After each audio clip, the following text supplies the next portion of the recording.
Hey, I'm Paul from Retail Meltdown. I've been working in retail for over 6 years, and trust me, I've seen a lot. If this video helps you feel seen, or if you've been there too, give it a like and hit subscribe, so more people can understand what retail life is really like.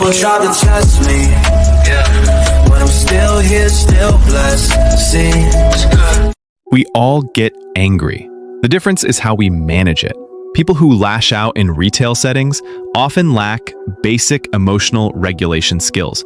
They don't pause, they don't self-reflect, they react. These are individuals who, often from childhood, never learned how to sit with discomfort, frustration, or disappointment. So when something doesn't go their way, they externalize it loudly. It's not introspective, it's not nuanced, it's pure reactivity. And when that reactivity is paired with entitlement and status anxiety, you get a meltdown. Let's talk about culture. In many societies, especially Western consumer cultures, we are conditioned to believe that the customer is always right. That idea isn't just outdated, it's dangerous. Because when people believe that spending money entitles them to moral superiority, it creates a dynamic where basic human decency is optional. The service worker becomes a symbol, not a person. And anything less than instant satisfaction is seen as failure. We've trained generations of consumers to equate inconvenience with injustice. That's not psychology, that's bad training. Here's a technical term: reactance. Reactance is what happens when someone perceives a limitation to their freedom and pushes back, even if that pushback is irrational. Think of someone being told politely that the store is closed. A reasonable person understands. A Karen-style personality, they escalate. Because for them, that no isn't a boundary, it's a challenge. Reactance isn't about the rule, it's about refusing to be ruled. This is why so many incidents start with something small and spiral. It's not logic, it's emotional warfare. Not everyone who behaves like a Karen is a narcissist, but many show narcissistic traits in those moments. Key signs include a lack of empathy, a need for admiration, an overinflated sense of self-importance, intense reactions to perceived slights. This creates a dangerous cocktail when mixed with stress or frustration. Because when narcissistic traits are triggered, the person in question doesn't just want resolution, they want retribution. And they want an audience. Which brings us to performance. Many outbursts in public aren't accidents. They're performances. They're acts of dominance, of humiliation, of visibility. Because for some individuals, especially those seeking control, attention, or validation, a confrontation in public becomes a form of theater. There's a reason people record themselves yelling in stores. It's not always about truth, it's about narrative control. They want to be seen as the victim, and retail spaces give them the perfect stage. You've probably seen her. The woman yelling at a cashier because her expired coupon wasn't accepted. Or the one demanding a refund because she wasn't treated with respect. You've seen the videos. You've maybe even lived it. But here's the question. Why does this keep happening? Why do some people lose control over the smallest things in public? Why do these incidents follow a pattern, a voice, a tone, a posture, a type? Today, we're going beyond the internet jokes. We're diving into the actual psychology behind these outbursts. Not to shame, not to mock, but to understand. Because if you've ever worked in retail, hospitality, customer service, you know this. These moments aren't random. They're deeply human and deeply exhausting.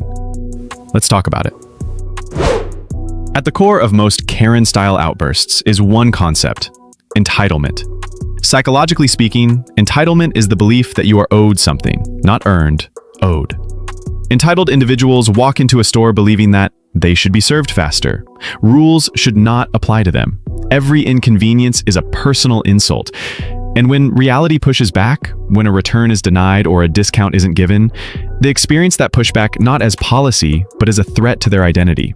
It feels humiliating, and they react accordingly. Now let's add a second layer: control.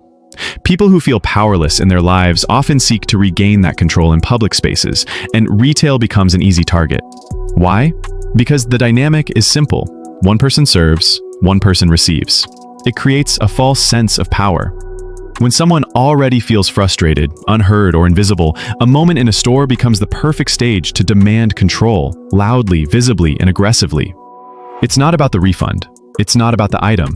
It's about being seen, about being heard, about reclaiming control in the most misguided way.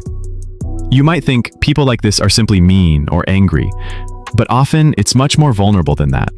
Many Karen-style outbursts come from a fragile ego. This is the kind of ego that's not rooted in self-worth, but in comparison. I'm better than this. I shouldn't be treated like other people.